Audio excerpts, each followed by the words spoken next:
alumnas y alumnos de tercero de secundaria. Sean ustedes bienvenidas y bienvenidos a una sesión especial de Aprende en Casa 2. Esta sesión corresponde a la asignatura de Matemáticas para tercer grado de secundaria. Yo soy la profesora Isabel Mejía. Y yo, el profesor Marcial Rivera. Nuestro propósito en esta sesión es profundizar el estudio de las representaciones tabulares y gráficas de expresiones lineales y cuadráticas a través de la resolución de problemas. Para ello, en la sesión de hoy, analizaremos diferentes situaciones relacionadas con la representación tabular y gráfica de expresiones lineales y cuadráticas, presentadas por las personas que las viven en su diario acontecer. Tengan listos sus materiales de trabajo. Hoy utilizaremos nuestro cuaderno, lápiz y regla. Quien tenga una discapacidad visual, preparen sus hojas Leyer, punzón y regleta. Anoten sus dudas, inquietudes o dificultades que surjan al resolver los planteamientos de esta sesión. ¿Qué es lo que ya sabemos sobre ecuaciones cuadráticas? Ya hemos visto cómo son las expresiones que estamos analizando y para fortalecer este conocimiento, ayudémonos del siguiente audiovisual. ¿Recuerdan cuáles son las ecuaciones lineales o de primer grado con una incógnita? Así es. Son las igualdades que solo tienen una incógnita y cuyo exponente es 1. Por ejemplo, 4x más 1 igual a 3. Ahora bien, una ecuación cuadrática o de segundo grado es una ecuación en la cual el mayor exponente de la incógnita es 2. Por ejemplo, en esta ecuación, x cuadrada menos 7x más 6 igual a 0. El primer término contiene una incógnita con exponente 2 y se le conoce como término cuadrático. El segundo, donde el exponente de la incógnita es 1, es un término lineal. Y el tercero, que no tiene incógnita, es un término independiente. A las ecuaciones que tienen estos tres términos se les llaman completas. Si les falta alguno de los tres términos, se les llaman incompletas. Por ejemplo, x cuadrada menos 9 igual a 0 es una ecuación incompleta porque le falta el término lineal. Para analizar casos en donde la representación de expresiones algebraicas se usa, vamos a platicar con invitados que las emplean en su diario acontecer. Para comenzar, permítanme presentarles al ingeniero Luis Cosme Morales Pérez. Él estudió Ingeniería en Comunicaciones en el Instituto Politécnico Nacional, es exalumno del CECIT número 10 y fue alumno de la Escuela Secundaria Federalizada número 32 del Estado de México, Nabor Carrillo Fuentes. Gracias por el recibimiento. Estoy emocionado de poder compartir con ustedes este espacio. ¿Y qué cree, ingeniero? Lo vamos a hacer retroceder en el tiempo. ¿Cómo recuerda usted en la escuela secundaria? Fue una época muy divertida. Aprendí muchas cosas y viví muchos cambios. Fue la época en la que descubrí que existía un mundo más grande que la colonia donde vivía. ¿Recuerdas cuáles fueron tus mejores amigos y cómo se distraían y divertían en aquel tiempo? No había celulares, no había internet. Sí, mis amigos y yo solíamos ir a jugar a las canchas empastadas de una universidad cercana. Jugábamos fútbol toda la tarde, al menos una vez a la semana. ¿Actualmente a qué se dedica? Actualmente me encuentro apoyando al equipo de una empresa automotriz en su subsidiaria aquí en México. Y en ese trabajo, ¿cuál es la importancia de saber generar y leer gráficas de alguna función matemática? Nos toca apoyar al equipo generando gráficas de desempeño a partir de datos históricos en la base de datos o proyecciones a partir de información generada por la operación. Además, como parte intrínseca de la operación del área, es necesario hacer gráficas de tendencias que nos ayudan a tomar decisiones en el futuro. ¿Con qué frecuencia las llegas a usar? Prácticamente todos los días estamos generando o revisando gráficas de este tipo. Por ejemplo, en nuestro departamento de control de calidad se verifica diariamente la cantidad de servicios que proporcionan los técnicos en el taller de mantenimiento, en el área que se especializa en el cambio de aceites y filtros, que es uno de los servicios obligatorios para todo automóvil que se quiera mantener en buen estado. Los tiempos de servicio están estandarizados, por lo que se logra calcular el tiempo de espera. ¿Qué tiempo lleva atender a cada uno de los carros que pasa por el taller para su cambio de aceite y filtros? ¿Cómo lo obtuvieron? Se hace un promedio de los datos históricos que tenemos en la base de datos de unos años a la fecha. El tiempo es de 25 minutos por automóvil. Para comenzar el proceso que nos permitirá graficar esta situación, debemos hacer la tabulación de los datos. Los valores de la tabulación quedan representados por la ecuación y igual a 25x, lo que representa el estándar manejado, que es de 25 minutos por automóvil. En situaciones comunes, se realizan de 6 a 10 servicios al día. Llegamos a valores de la tabulación para 0 automóviles y comenzamos en 0 minutos. Un automóvil son 25 minutos. 2 automóviles, 2 por 25, igual a 50 minutos. 3 por 25 son igual a 75 minutos. Para 4 son 100 minutos, para 5, 125 minutos, para 6, 150 minutos. En 7 serían 175 minutos. En 8, 9 y 10 obtenemos 200 minutos, 225 minutos y 250 minutos respectivamente.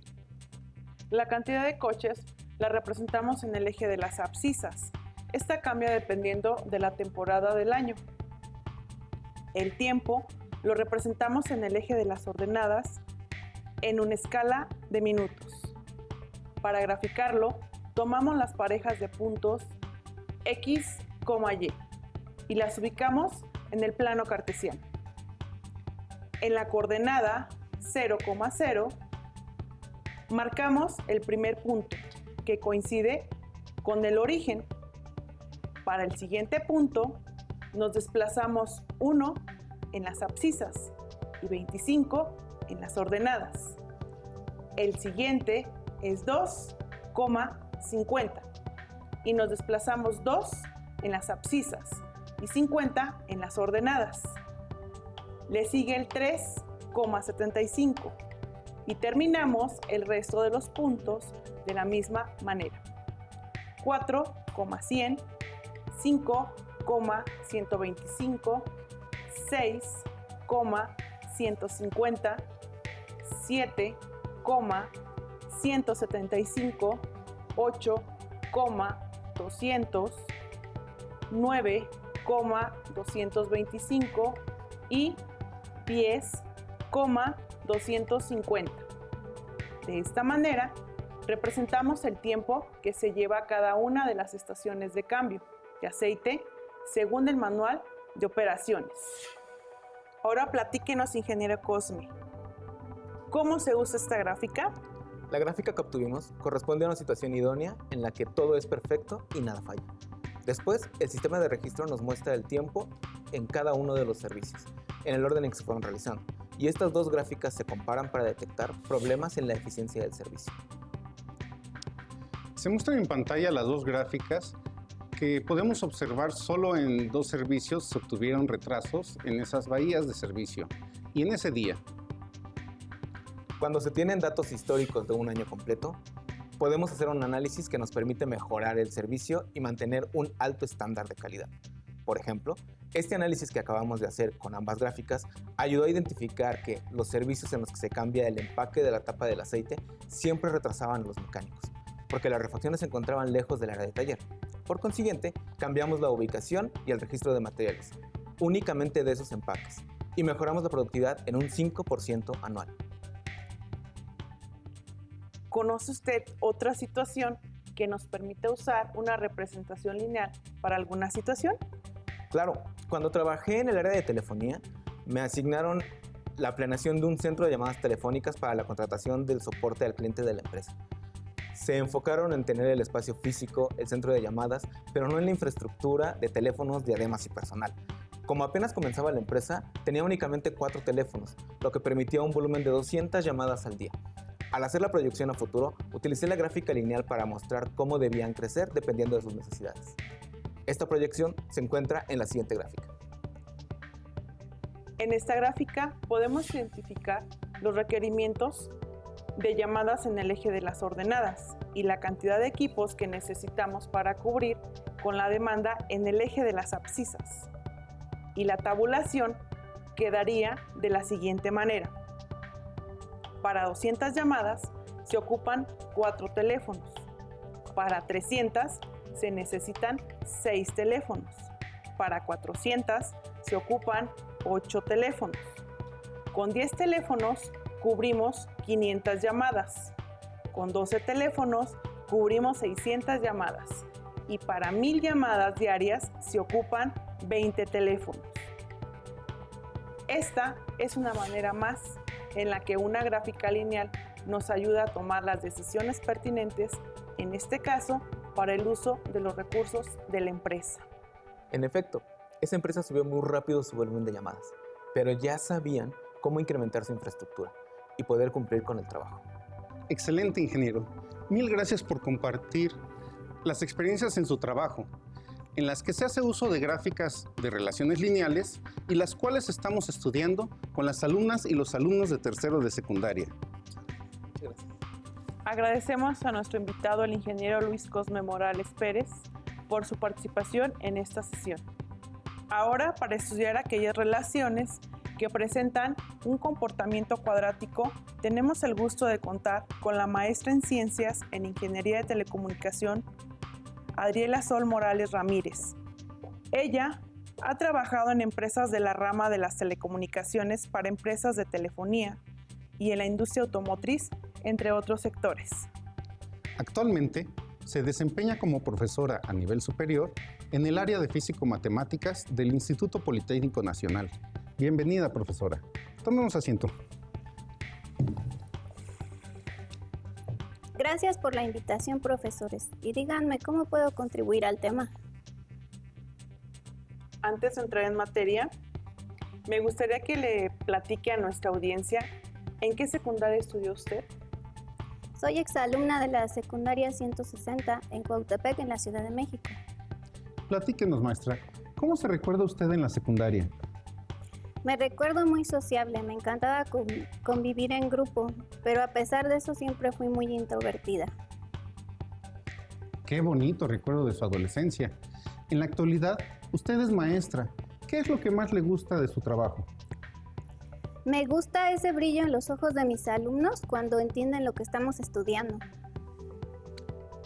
Profesora, usted como maestra en la Escuela Superior de Ingeniería Textil, díganos, ¿cuál es la importancia de saber generar y leer la gráfica de alguna función matemática? Es de suma importancia, ya que al ser posible plasmar cualquier problema en ecuaciones matemáticas, posteriormente se pueden dar soluciones o crear. Se puede crear tecnología, crear cosas, crear, así como también sirve para plasmar fenómenos y poder hacer predicciones de los mismos. ¿Qué problema puede compartir con las alumnas y los alumnos de tercero de secundaria que nos están mirando desde sus casas? Por ejemplo, la lana es procesada industrial o artesanalmente para convertirla en hilos y tejidos que se utilizan en la industria textil para confeccionar productos como suéteres, cobijas, guantes, tapetes y alfombras. En 2016 se generó un valor de la producción de 25 millones de pesos, de una obtención de poco más de 4.500 toneladas de lana sucia. El estado de Hidalgo aportó casi la mitad de la producción nacional. ¿De qué forma utilizamos, en este caso, la representación de una función matemática? Podemos calcular la población de borregos para el siguiente año, con la intención de conocer la cantidad de lana que se va a obtener. En las fábricas sirve para calcular el volumen de insumos necesarios para el tratamiento de los hilos que se van a fabricar durante ese año. La expresión y igual a 3x que multiplica a 1 menos x es la función matemática que nos ayuda a encontrar cómo se comportan diferentes fenómenos en la naturaleza. En el caso de los borregos, Y es el porcentaje de éxito de producción de borregos para el siguiente año, dependiendo de las cifras de este año. El coeficiente 3 es la tasa de crecimiento teórica común para criaderos industriales que se dedican a la producción de lana. La X representa el porcentaje de éxito del rebaño, que es de 0%.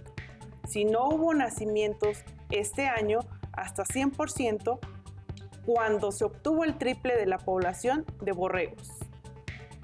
Al final, el binomio 1 menos X representa las restricciones del entorno, que son las bajas sufridas por el rebaño. Todo en conjunto genera una ecuación cuadrática, 3x menos 3x al cuadrado. Para graficarla, escogemos los valores de tabulación, desde 0 hasta 1, que es el porcentaje en su forma decimal, con intervalos de 0.1.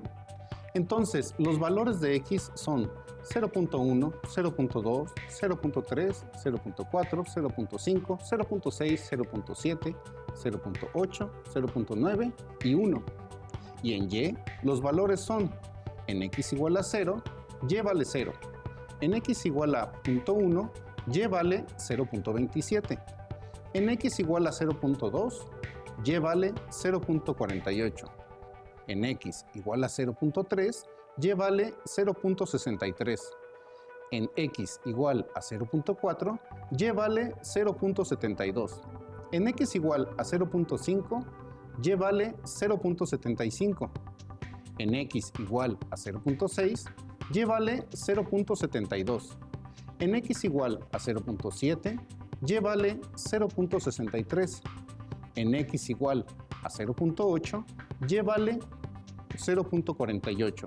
Y en x igual a 0.9, y vale 0.27. En x igual a 1, y vale 0. Para graficar, el eje de las abscisas X representa los valores de éxito que tiene este año. En el eje de las ordenadas Y, los valores de éxito del año siguiente. Marcamos la primera coordenada 0, 0. La siguiente es 0.1, 0.27. La segunda 0.2, 0.48. La tercera 0.3, 0.63. La siguiente 0.4, 0.72. 0.5, 0.75. 0.6, 0.72. 0.7, 0.63. 0.8, 0.48. 0.9, 0.27. Y por último, en 1, 0. Ya que hemos trazado la gráfica, vamos a interpretar los datos que en ella se presentan. Podemos ver que en aquellos años en los que la abundancia llega a un porcentaje de un 60 a un 100% de éxito, el año siguiente el porcentaje va a disminuir hasta caer en un posible colapso. Los datos mostrados en esta gráfica se usan para otras iteraciones que nos muestran cuando el rebaño llega a un punto de equilibrio. ¡Qué interesante, maestra! La adecuada interpretación de los datos nos permite ayudar a la productividad de diferentes empresas. ¿Tiene en mente alguna otra situación en que las gráficas sean de ayuda? En estos momentos recuerdo que en el tiempo que trabajé en telefonía celular, la cantidad de usuarios de equipos celulares en comunidades que iniciaban crecía de forma cuadrática, al menos por los primeros 5 años. Esto se pudo notar en los registros de ventas y teléfonos recibidos en el área técnica. En América Latina, las mayores tasas de crecimiento se registraron en los países con los mercados más pequeños, donde el número de clientes de la telefonía móvil creció un poco más del 50% en 2006. Así, en la empresa que trabajaba, ubicada en aquel entonces en la Colonia del Valle, se registraron en esa colonia y otras cercanas en el primer año un incremento de 0 a 2.500 usuarios. Pero para efectos prácticos usaremos la siguiente ecuación que ilustra la idea. En el cálculo del segundo año se ocupó la representación 500x al cuadrado más 2000, que se obtiene de los datos históricos, y nos resultaba que el segundo año serían 4000, el tercer año se pronosticaron 6500, el cuarto año ya eran 10000 y el quinto año se llegaron a 14500 usuarios. Para poder visualizar los datos, los tenemos acomodados en la tabulación y a partir de ellos formamos la gráfica. En el eje de las abscisas colocamos los 5 años que se mantiene el crecimiento cuadrático y en el eje de las ordenadas colocamos los miles de usuarios que se añaden a la telefonía celular. El primer par de puntos es 0,0. El segundo punto es 1,2500. El tercero es 2,4000. El cuarto punto es 3,6500. Y para este año ya se necesitaría tener instalada la segunda antena celular para evitar que se sature el sistema. El quinto punto es 4,10000 y ya deberían ser 3 antenas para soportar el incremento del quinto año. Y el sexto punto es 5,14500, por lo que no debió pasar mucho tiempo para que se instalara la cuarta antena. Podríamos usar la continuación de la gráfica para poder inferir cuándo se solicita la cuarta antena, pero los valores disminuyen después de los primeros 5 años y ya no correspondería a un dato confiable. Así es, profesora Isabel, pero de igual manera la gráfica se puede utilizar para la correcta planificación de las instalaciones de las antenas. Para comunidades que están estrenando la telefonía celular, en la actualidad falta todavía conectar antenas en el 16% del territorio nacional, lo que lograría conectar a 19 millones de mexicanos.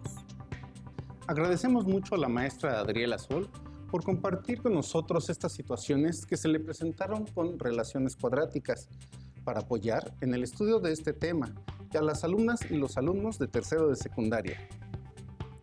Sí, maestra Sol, ha sido una gran aportación la que nos ha dado al tema de gráficas de ecuaciones cuadráticas. En la biología, la economía, la física, la medicina, la astronomía, entre otras disciplinas. El uso, el manejo, la interpretación de la información en las gráficas de una función lineal o cuadrática permiten descifrar y describir situaciones de la vida cotidiana en términos matemáticos. Por ejemplo, las variaciones de la temperatura, las variaciones de ventas de diferentes artículos de uso cotidiano, el movimiento de los planetas, las ondas cerebrales, el ritmo cardíaco, el crecimiento poblacional, el área de un círculo que depende del radio del mismo, la temperatura de ebullición del agua que está en función de la altura del lugar, la distancia recorrida por objeto al caer libremente que está en relación con el tiempo que transcurre en cada instante. En las situaciones antes mencionadas, encontramos dos cantidades que están relacionadas por una correspondencia de dependencia, lo cual implica una función matemática. El estudio de esta función se enriquece cuando tabulamos valores numéricos e identificamos las variables independientes y dependientes. Eso nos permite observar y descubrir el comportamiento, es decir, dónde crece, dónde decrece, dónde se hace cero, dónde tiene un máximo o un mínimo. Listo, hemos terminado la sesión, pero aún nos queda mucho por explorar y descubrir. Así que nos vemos pronto aquí en Aprende en Casa 2. Hasta la próxima.